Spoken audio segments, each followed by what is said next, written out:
a house is probably one of the biggest things that I've ever done. Almost 2 years ago now, my boyfriend and I decided that we wanted to buy our own house together. Honestly, we didn't really know where to start since buying a house isn't one of the things that you're really taught in school. You're kind of just thrown out into the world and then you have to figure these things out on your own. So we started with 100 push-ups, 100 sit-ups, 100 squats, and a 10-kilometer run every single day until we were ready to go look at open houses. We started driving around to different open houses every day, and it was so much fun, and it was super exciting just going into all these houses and imagining ourselves living there. Just being like, I could cook in this kitchen. I could have a bath in that bathroom. This could be the floor that I walk on when I wake up in the morning. Some of the houses that we went to were full-on mansions of so many rooms, and some of them even had their own private golf courses in the backyard. Of course, we weren't actually going to buy a house that big. We just wanted to look at them because we were curious. There was one house that we went to. It wasn't one that we were planning on visiting that day. We just happened to see the open house sign, so we thought we might as well go have a look. And it was so bad. It looked like somebody had built the house purely just to destroy it. It looked like there'd been a tornado come through. And then,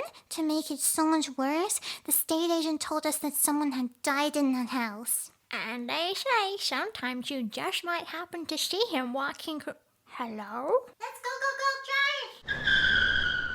Was it something I said? Even though at the start of house hunting we were having so much fun going to all these different places, it slowly became less exciting, and it eventually got to the point where we were just like, okay, we need to find a house now. And then we found this one house that was super pretty. It looked perfect for us. It was so big and it was in a really quiet area and it was just a really nice place. But then it turned out that it had one catch. One big catch.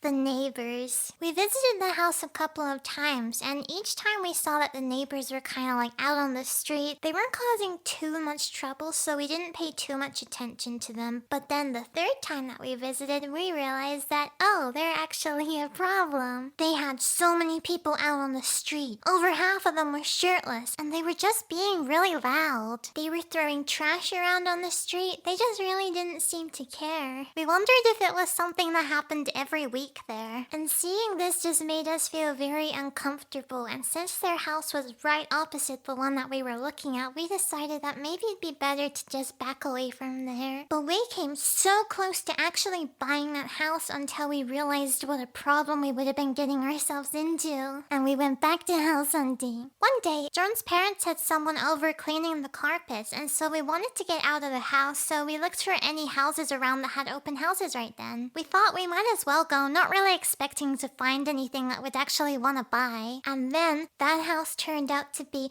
this really cute house in a really good area, and it was really pretty and had lots of space, and it seemed to have everything that we needed. The owner before was a video game journalist, so they had lots of gaming merch around the house, so it helped us picture ourselves in it even more. And that was when we knew we found the one. So this house was up for auction, which meant that we would have to compete against a group of people. The one who bid the highest would win. The only experience that I'd ever had with an auction was in that one part in the Wind Waker HD where you have to compete in an auction to win the fast sale so that you can travel across the sea faster. But would that experience be enough to win an auction in real life? Find out next week on the next episode of Dragon Ball. On the day of the auction, it turned out to be so much more busy than we thought it was gonna be. We were really nervous, but we tried our best not to show it. The plan that we decided to go for in the auction would be that Jordan would call out the amount that we were offering, and then I would sit there quietly and look at people with a scary face to hopefully intimidate them from bidding anymore. I had my arms crossed and everything. I was serious. And then it ended up being down to just us and this other couple, and we were competing with each other. It was going back and forth.